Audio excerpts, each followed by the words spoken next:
This is the TED Radio Hour. Each week, groundbreaking TED Talks. TED Talks. TED. Technology. Entertainment. Design.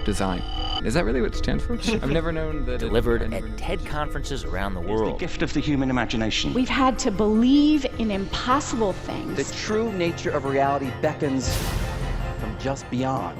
Those talks, those ideas, adapted for radio. From NPR. I'm Guy Raz. Coming up, what kind of speech falls under the protective umbrella of free speech? this is a double-edged sword. Just because I disagree with someone, I have no right to say that person cannot speak here. Free speech prevents the governments from preventing speech. This episode, the right to speak. First, this news.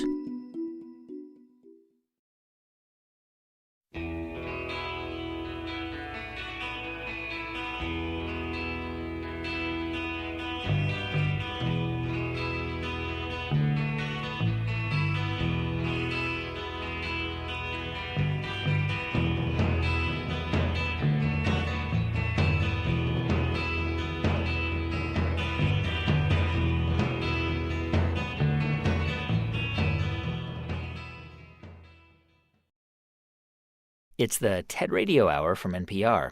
I'm Guy Raz. Should I say my full name? However you want to say it. Okay. However, yeah. I'm Zach Wood. I'm a writer, a freelance journalist, and speaker. But you're really a student, right? I mean, I'm a senior at Williams College, graduating in about a week. Right, okay. Zach grew up in a pretty progressive family, a family that didn't shy away from difficult conversations. Yeah, so a liberal household and really valued issues relating to gender and race and pushing for racial equality. And I guess we should mention, because it's a radio, nobody can see you. You are African American. I am, yes. So once Zach got to Williams College as a first-year student, he looked forward to that same kind of exchange of ideas, and he joined a student organization. It's called Uncomfortable Learning. And the members of that group invite provocative speakers onto campus. But pretty soon after Zach joined, he discovered that just inviting these guests would create big problems. Here's Zach Wood on the TED stage.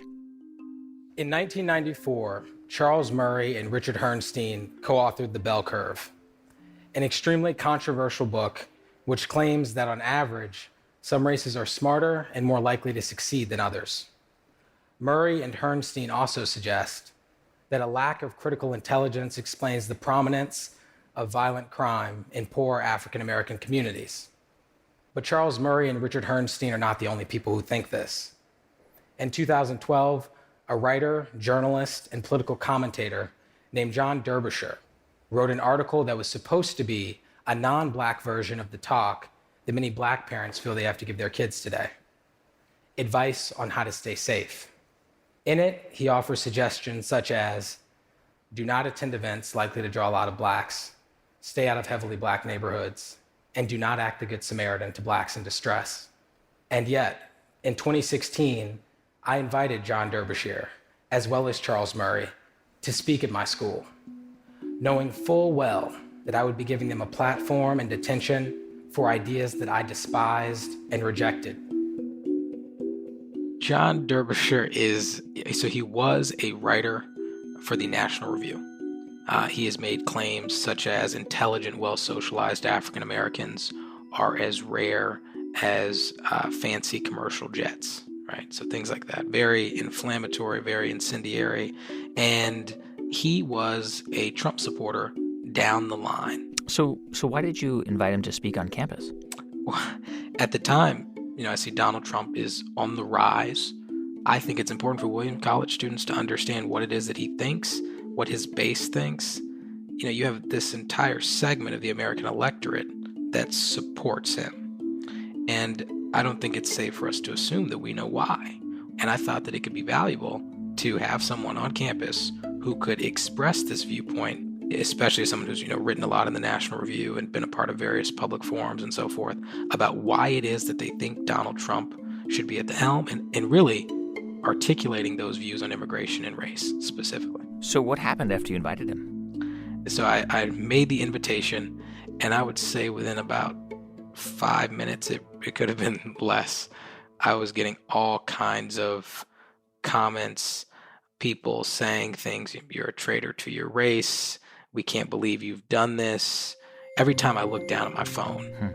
And then about 2 days after that, it was either 2 or 3 days after that, Adam Falk, who was the former president of Williams College, disinvited John Derbyshire, and so it was canceled. Right now, on college campuses across the U.S. and in many parts of the world, there's a debate about freedom of speech, about who has the right to speak, and whether people who spread incendiary and ugly ideas should be given a platform. So today on the show, we're going to talk about free speech and the ideas and arguments about whether all speech should be treated in the same way. And we want to explore a simple question. Is hearing from those we deeply disagree with worth it? Well, for Zach Wood, the answer is yes, which is why even though Williams College ended up uninviting John Derbyshire, Zach continued to invite others like him to speak. No one likes being offended, and I certainly don't like hearing controversial speakers argue that feminism has become a war against men or that blacks have lower IQs than whites. Many argue that by giving these people a platform, you're doing more harm than good, and I am reminded of this every time I listen to these points of view and feel my stomach turn. Yet tuning out opposing viewpoints doesn't make them go away because millions of people agree with them. In order to understand the potential of society to progress forward, we need to understand the counterforces. By engaging with controversial and defensive ideas, I believe that we can find common ground. If not with the speakers themselves, then with the audiences they may attract or indoctrinate. Through engaging, I believe that we may reach a deeper understanding of our own beliefs and preserve the ability to solve problems, which we can't do if we don't talk to each other and make an effort to be good listeners. Why do you think that there are so many students and so many people your age who just disagree with you, who think that the idea of unlimited, uninhibited, free speech isn't something that all university campuses should accept? I mean, do you think that they're all wrong? I think it's a complicated conversation. I think a few things are going on. I think one thing that's going on is you have progressivism itself. You know, you had efforts beginning 60s, 70s, 80s, let's increase the presence of minorities on campus, right? And so if we're trying to make progress and we want America to be more inclusive, you can't just increase diversity, but you want people to feel welcome. That becomes very important. But what that ends up meaning is that if students are saying, I don't feel comfortable or welcome or included because of X person, because of X microaggression, because of X speaker who's been invited, there's this tension then between the effort to be inclusive and the effort to make sure that we have academic freedom and we're protecting free expression. So I'm trying to think about this from the perspective of a student who might feel offended by this. Like, let's say you're a student of color, you know, and particularly a male. You're a first-generation college student, and you know, over the course of your life, you're just used to getting pulled over by cops because you're driving in a neighborhood or walking in a neighborhood that's predominantly white, or you might be followed around in a convenience store or in a department store. You know, somebody might treat you with suspicion, right? And so you deal with these indignities throughout your life, and then you show up on this predominantly white college campus, right. And then it's like, hey, tonight speaking is John Derbyshire. I mean, I could understand why that student might not feel safe on campus hearing from somebody yeah. like that, you know? Absolutely. There are, aspects of those things you've described. I've experienced those things myself. That's why I do understand that it's really difficult for students. And I would say that I am not saying that I think every student on this campus should say, oh boy, John Derbyshire is coming to campus. Let me go and read everything he's written and prepare to question this guy during the Q&A and to make apparent to the audience what is wrong with what he's saying. But I do think that for 2.5 hours, we should have a space in which those students who want to, who have a desire to engage in that kind of intellectual discourse, should be able to do so. So that's my view. It's not that I think everyone should be engaged. I look out at what's happening on college campuses and I see the anger and I get it. But what I wish I could tell people is that it's worth the discomfort, it's worth listening, and that we're stronger, not weaker, because of it. When I think about my experiences with uncomfortable learning and I reflect upon them, I do feel a sense of hope when I think about the individual interactions that I've been able to have with students who both support the work that I'm doing and who feel challenged by it and who do not support it. It's my belief that to achieve progress in the face of adversity, we need a genuine commitment to gaining a deeper understanding of humanity. I'd like to see a world with more leaders who are familiar with the depths of the views of those they deeply disagree with, so that they can understand the nuances of everyone they're representing. I see this as an ongoing process involving constant learning, and I'm confident that I'll be able to add value down the line if I continue building empathy and understanding through engaging with unfamiliar perspectives. So earlier you mentioned Charles Murray, who has argued that that African Americans have lower IQs than whites, and who, I should note, he was allowed to come speak on your campus at Williams.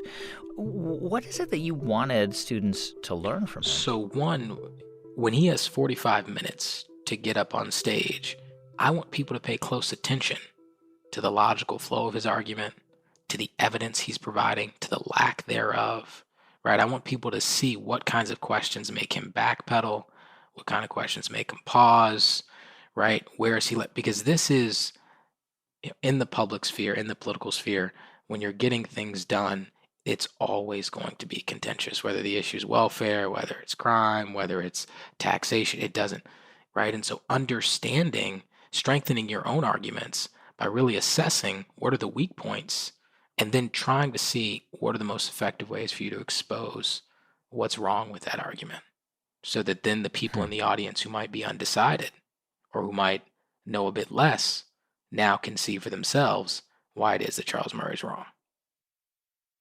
Okay, but some students, right, would say just by inviting him, you're legitimizing his viewpoint. You're giving him a platform. But it sounds like what you're saying is that by bringing somebody like him to campus, you're basically building resilience for those students who might be offended. Yes, exactly. And that even if it's one student, if it's 5 students, there is progress that is being made. And that I think it would be far worse to suppress speech, that it would be far worse to say that we shouldn't be engaged in robust and open discussion, that it would be far worse to say that we should tune out that which makes us feel very, very uncomfortable. How do you know, Zach, that you're on the right side of history on this issue? I guess I would have to say that when I look at the thinkers I admire, from the Founding Fathers to Martin Luther King Jr., I would say that they always engaged with the people they disagreed with the most, even when it was very, very difficult for them to do so. And that if you look at free speech and the history of free speech in this country, it has been free speech itself that allowed from the abolitionist movement to women's suffrage, to the civil rights movement, to the gay rights movement to be successful. That's what allowed for those dissenting opinions to be aired and re-aired and to apply social pressure upon government in ways that led to positive social change. That's Zach Wood. You can see his entire talk at TED.com. On the show today, ideas about the right to speak. I'm Guy Raz, and you're listening to the TED Radio Hour from NPR.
It's the TED Radio Hour from NPR. I'm Guy Raz.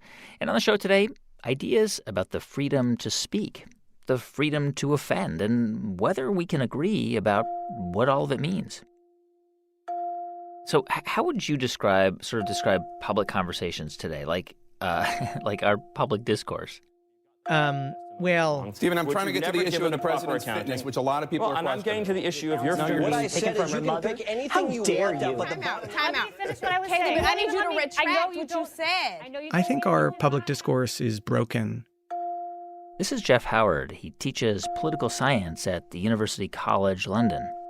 One reason I think our public discourse is broken is because people have the wrong kind of attitude toward the purpose of public discourse. I think people think of it as a tribal fight between different teams rather than thinking of it as a conversation.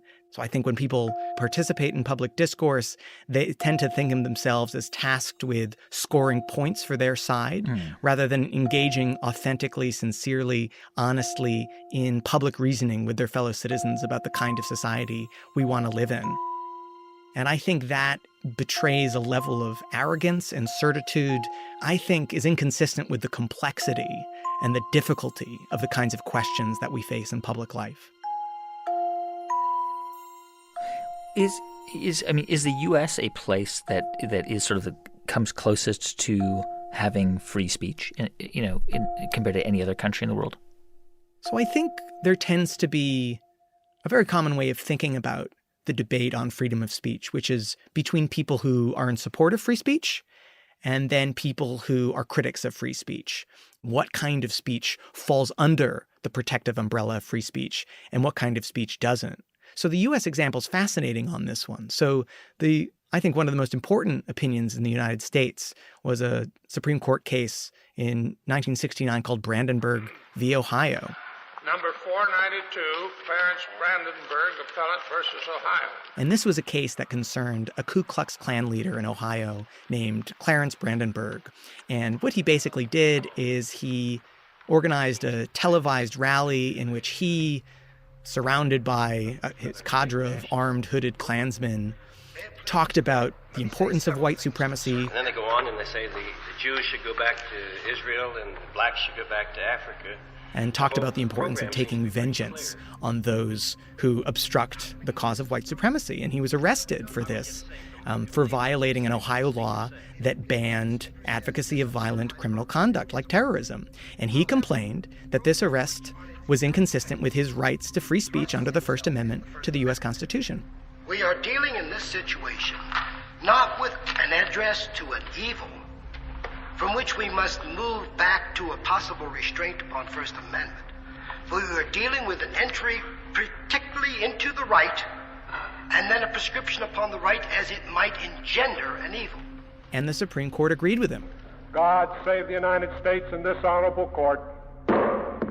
And so in 1969, the Supreme Court set the standard that continues to this day that says that so long as a given instance of speech isn't deliberately endeavoring to incite crime and isn't likely to do so imminently, it has to be allowed. And that's an extremely permissive standard because it basically means you can say whatever you want. And so long as that speech isn't going to cause an imminent incidence of lawbreaking, it has to be allowed. And that kind of a view that requires imminent violence isn't found in most of the rest of the world. Here's more from Jeff Howard on the TED stage. Many democracies around the world restrict hateful speech on the grounds that it hijacks and poisons rather than enables and nourishes a culture of free expression among equals. And while that position may be mistaken, as the U.S. Supreme Court ultimately decided it to be, it's not obviously mistaken. There are good arguments on both sides of this issue. I think a lot of our debates about politics are kind of like the debate about whether free speech protects hate speech or not. There are good arguments on both sides. But once we realize that there are good arguments on both sides of so many of the debates about which we get the most passionate in politics, it makes no sense to describe those debates and live out those debates, as we so often do, as if they were grand crusades between good and evil, rather than what they really are, reasonable disagreements. Taking our fellow citizens seriously means recognizing that they have thought about these questions as hard as we have, but simply come to different answers. Do you think, especially in the American context, do you think that people often confuse freedom of speech with freedom of speech without consequence? Because, like, freedom of speech in the U.S. means you're not going to be incarcerated or executed basically for what you say, but doesn't mean you're not going to be ridiculed or shamed or sort of shouted down. Yeah, absolutely. So I think when we talk about free speech, we might be referring to one of two things. So first, I think sometimes when people talk about free speech, they do mean the legal right to freedom of expression as embodied in the First Amendment to the U.S. Constitution. And this is a view of free speech according to which the government can't suppress your right to speak, but that doesn't mean you have the right to a platform at a university you might want to speak at. That doesn't mean that other people have to give you opportunities to speak. It simply means that the government may not suppress your speech. But I think when people talk about free speech, they sometimes aren't referring to the legal right. They're referring to something like a culture of free speech. Yeah. They're referring to the idea that we want to live in a society that has a robust exchange of ideas, whereby people aren't silenced through public opinion, where people feel confident to express what's on their mind, and other people listen to what they have to say and then argue back against them if they disagree. So I just want to run one scenario by you, and I asked Zach Wood basically the same question, which is, say you're a minority student at an elite university or any university, and you're the first kid in your family to go to college, but over the course of your life, you're subjected to being watched and followed in stores or pulled over by police, or being treated differently when you go out in public. So all these little things add up, right? And then you get to college and you find out that a speaker is coming to your campus to say that people of color aren't as intelligent as white students. I mean, I could understand why that student would feel very uncomfortable. Yeah. That almost like the university has an obligation to protect them. Yeah. Like, I don't think it's crazy for that student to not want that absolutely. Speaker to come to campus. Absolutely. So I 100% agree with that. So I think when we talk about the importance of free speech, the paradigmatic site of that conversation is what I like to call reasonable disagreement. So these are the big questions of public life where we disagree, but there are actually some pretty good arguments on both sides. Yeah. And so I think that the tricky question arrives when we're talking about what I would call unreasonable disagreements, where one of the points of view is clearly mistaken, right? So the idea that we should live in a white supremacist society. So I just don't think it's a debate worth having, because I don't think it's worth curating that kind of a conversation. Right.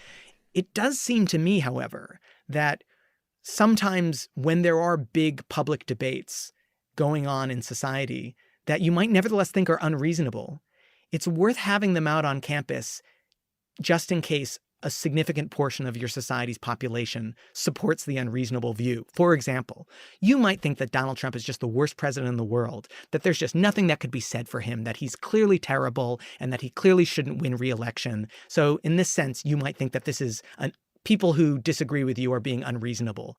Well, that might be true. But the mere fact that there are millions and millions and millions of your fellow citizens who disagree with you about that means that it's worth having the conversation.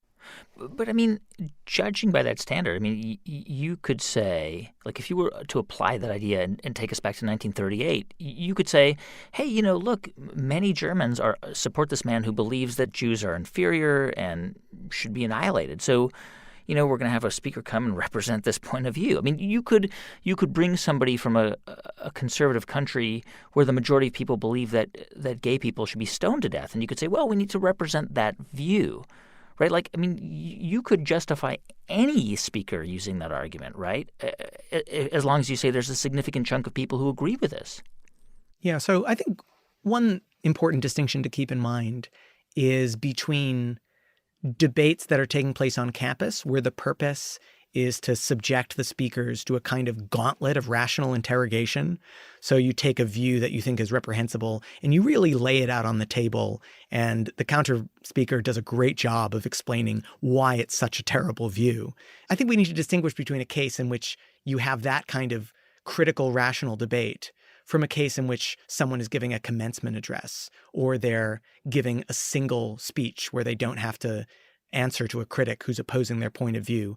I think the only question worth debating is whether it's sometimes sensible to have speakers with unreasonable views on campus when doing so serves an important educative purpose. And I think I completely agree that there will not be that many cases of this. Yeah. But I think occasionally there may be cases like that. And so that's why I'm very reluctant to endorse a bright line rule that says that no unreasonable views should be represented in any debates on college campuses. Because insofar as you might have some students with those unreasonable views, and it might benefit those students to see those views dismantled in real time by smart people arguing against them, then I think it's sometimes worth it to have those conversations. Have you ever found yourself in a position where somebody has changed your mind very quickly through reason and argument? No, I can't immediately recall a circumstance where that has happened. I've certainly changed my mind on things by thinking them through over a period of time. But no, I think it's actually pretty rare to change someone's opinion on an issue in real time. But I actually don't think the justification or the value of free speech depends on that kind of mechanism. Because I think that the way in which we change people's minds is gradual and largely a function of continued exposure to alternative points of view and ideas that have the effect gradually of loosening the grip of a particular conviction rather than it being a sudden change overnight. And I think that's why we need to be having even more conversations than we're currently having. Because I don't think you can change people's conversations like the flick of a switch. That's Jeff Howard. He teaches political science at the University College London. You can see Jeff's full talk at ted.npr.org.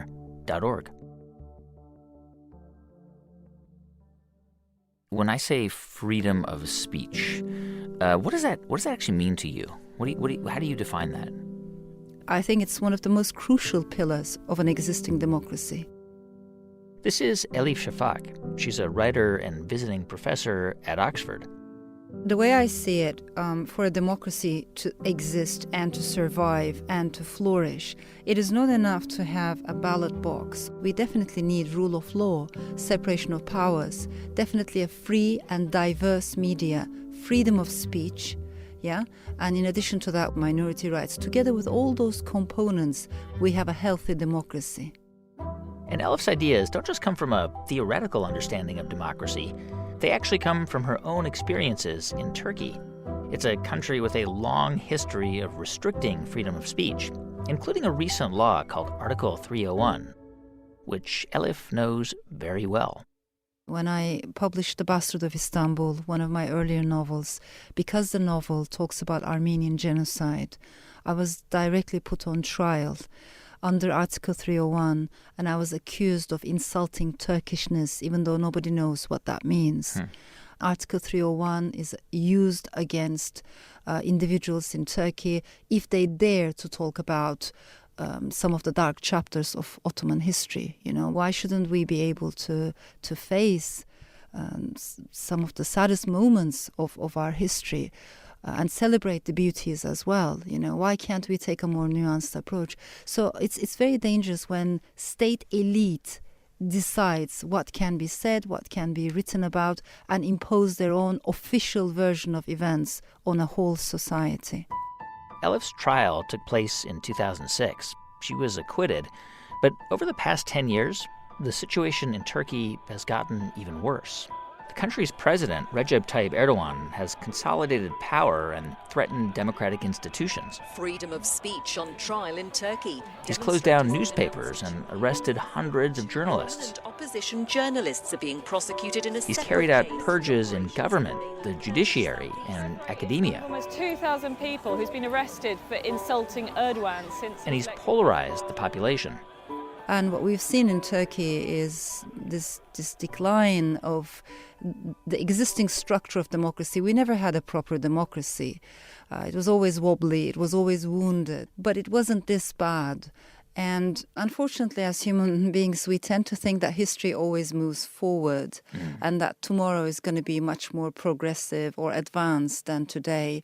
But that is not the case necessarily. And when we look at countries like Turkey, we realize that history can go backwards. Is Turkey a cautionary tale for other societies and countries that are starting to question the value of free speech? I think in many ways, Turkey is a very important case study in itself. It really holds important lessons. For such a long time, many people assumed that some parts of the world, namely Western developed countries, were safe, stable and solid lands, and the rest of the world, particularly a region such as the Middle East, these were the liquid lands. In fact, we're all living in liquid times in which we're not sure anymore of the ground beneath our feet. It doesn't feel that solid anymore. There's a lot of uncertainty. Elif Shafak picks up the story from the TED stage. I think our world is full of unprecedented challenges. And this comes with an emotional backlash. Because in the face of high-speed change, many people wish to slow down. And when there's too much unfamiliarity, people long for the familiar.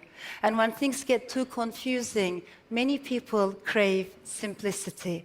This is a very dangerous crossroads because it's exactly where the demagogue enters into the picture.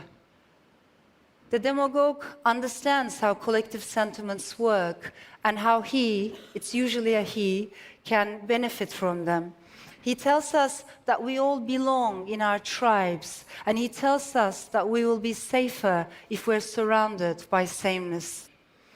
And all around the world, when we look at how demagogues talk and how they inspire movements, I think they have one unmistakable quality in common. They strongly, strongly dislike plurality. They cannot deal with multiplicity. Adorno used to say, intolerance of ambiguity is the sign of an authoritarian personality. But I ask myself, what if that same sign, that same intolerance of ambiguity, what if it's the mark of our times, of the age we're living in? Because wherever I look, I see nuances withering away. On TV shows, we have one anti-something speaker situated against a pro-something speaker. Yeah, it's good ratings. It's even better if they shout at each other. Even in academia, where our intellect is supposed to be nourished, you see one atheist scholar competing with a firmly theist scholar, but it's not a real intellectual exchange because it's a clash between two certainties. So slowly and systematically, we are being denied the right to be complex. Coming up in just a moment, how the shift to a more polarized world is playing out on her own college campus, and how all of this might have bigger implications for the future of democracy. Stay with us. I'm Guy Raz, and you're listening to the TED Radio Hour from NPR.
It's the TED Radio Hour from NPR. I'm Guy Raz, and on the show today, ideas about the freedom to speak, particularly on college campuses. It's a debate Elif Shafak has seen firsthand at the universities where she's taught, in Turkey, in the U.S., and now in the U.K. Right now at Oxford University, it is such a heated subject, these safe spaces, who should be allowed to speak. And I see this tendency, especially in younger people on both sides of the Atlantic, to limit diversity of opinions. University campuses are such privileged places in so many ways, where we can hear so many ideas, so many voices. If we curtail voices there, I'm not convinced that it's going to be to the benefit of students in the long run. I think it will be just the opposite. Just because I disagree with someone, I have no right to say that person cannot speak here. That is a very dangerous sense of righteousness, and we won't benefit from that. Is there any speech that you think should be curtailed or regulated? I think we should be offended less. We should be able to listen to people who have a completely different view of the world.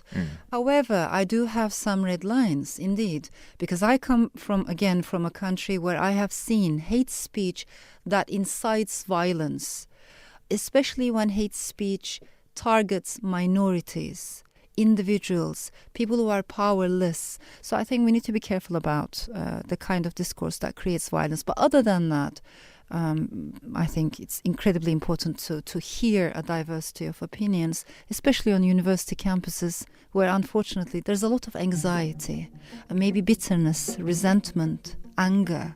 And it's an age in which emotions guide politics and political choices, but emotions can also misguide politics. What I see, especially in young people today, is a lot of anxiety with regards to the future.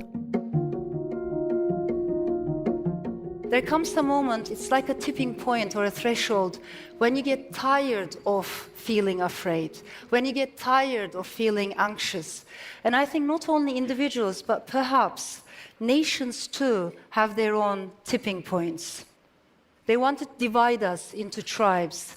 They preach certainty, and they like to incite dualities, but we are far more nuanced than that.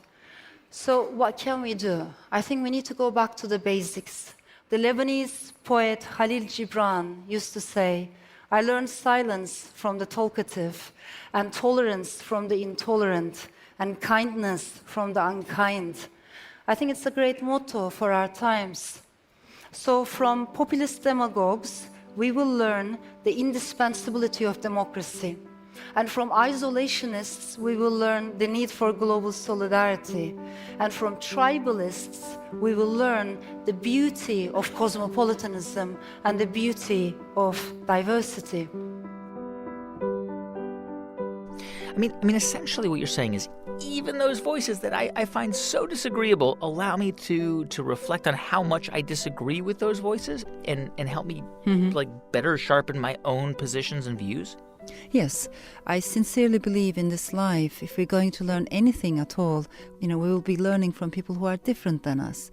Someone who speaks like me, who dresses up like me, who votes exactly like me, is only an echo of my voice. We do not learn anything from echoes, and it's a very narcissistic existence to be surrounded by sameness. It is possible to learn the value of democracy by looking at what's happening in the world today. Even though lots of negative things are clearly happening, maybe this is a golden moment for people who care to raise their voices. Democracy is a fragile ecosystem. It is not something you have once and for all, and then you can just take it for granted. We have to work for it together. Elif Shafak is a novelist. Her latest book is called Three Daughters of Eve. You can find all of her talks at TED.com.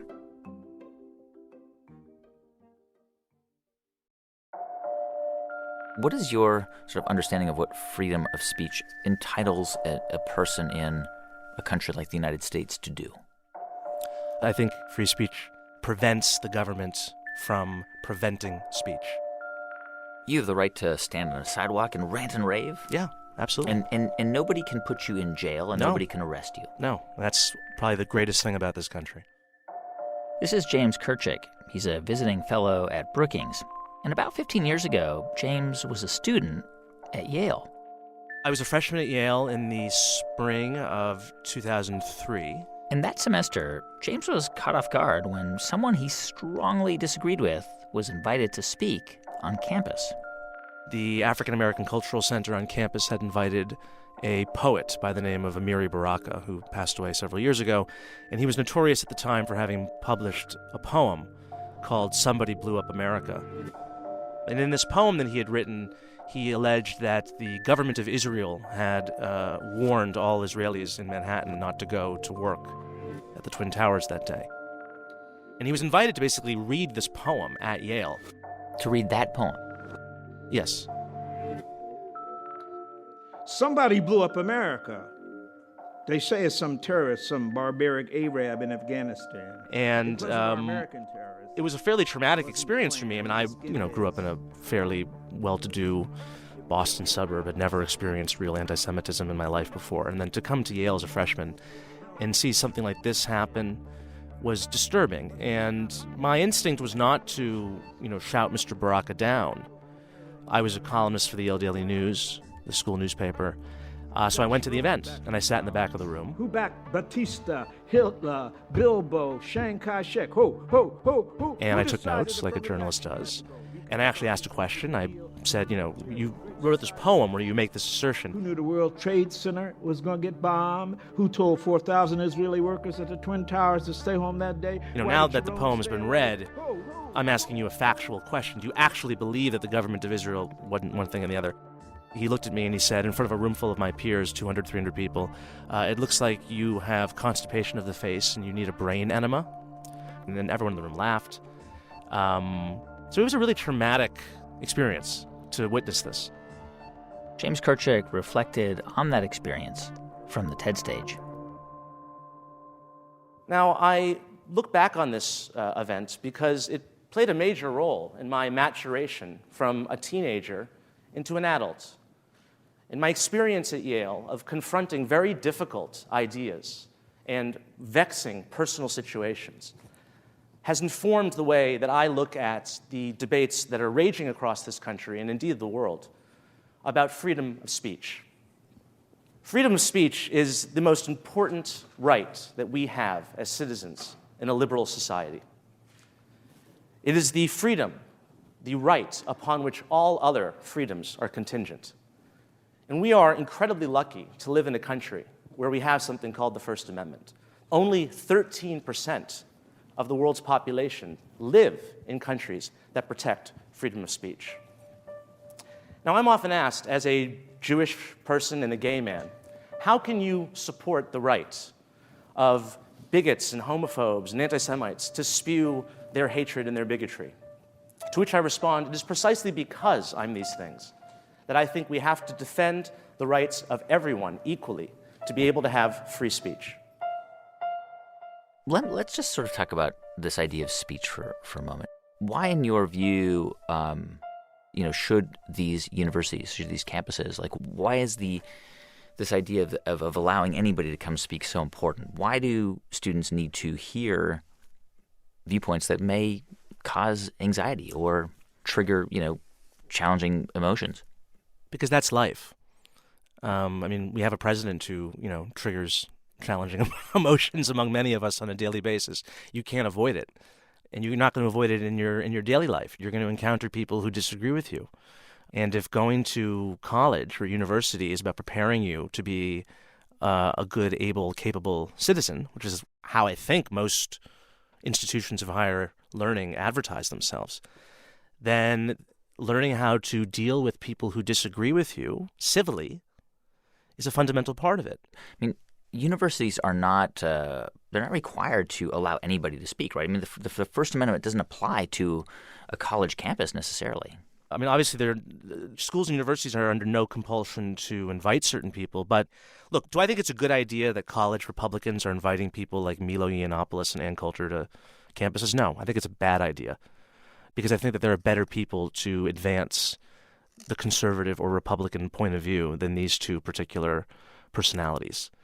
And I think we've entered this unfortunate period now where it's sort of a vicious circle where you have left-wing students getting upset and trying to shut down talks by these particular conservative speakers, and then conservative students on campus sort of relishing and enjoying the victim status that comes with these sorts of spats, and deliberately inviting people who they know are going to provoke this response. So I don't like what's happening on college campuses, but we should be clear where the fault lies. The fault lies with the people who are protesting, in some cases violently. A crucial concept that seems to be embraced by many people today is that words equal violence. Well, words are not sticks and stones. They may cause you distress, as they certainly have me, but they're not going to break your bones. And what's rather ironic about this is that often the people who make this claim that words equal violence are the ones who actually use real violence to shut down the speech of people with whom they disagree. Last year, the University of California at Berkeley had to spend $600,000 on security to protect a speaker coming to campus from a rampaging mob. Now, Yale, unfortunately, has not been immune to this intellectual discourse of censorship. A couple days before Halloween in 2015, the Yale Intercultural Affairs Council sent an email to the entire undergraduate student body in which it asked students not to wear costumes that, quote, threaten our sense of community through the process of cultural appropriation. It then sent a helpful list of costumes to avoid. Now, feeling understandably somewhat patronized by this email, many students wrote to Nicola and Erica Christakis, the master and associate master, respectively, of Silliman College. And Erica wrote an email back to her students, and she said, I wonder if we should reflect more transparently as a community on the consequences of an institution exercise of implied control over college students. Have we lost faith in young people's capacity, in your capacity, to ignore or reject things that trouble you? Well, that's when all hell broke loose. The following day, a group of students confronted Nicholas in the quad of Silliman College, where they berated him over the course of several hours, screaming in his face, demanding that he apologize for the thought crimes of his wife. And then later, a group of students presented a list of demands to the president of Yale College, insisting that Nicola and Erica be fired. A common thread in these arguments in favor of censorship is that censorship helps the victims of discrimination. This is a double-edged sword that these people who are making this argument about power are making, because once you limit free speech, there's no stopping the ways in which it will be limited.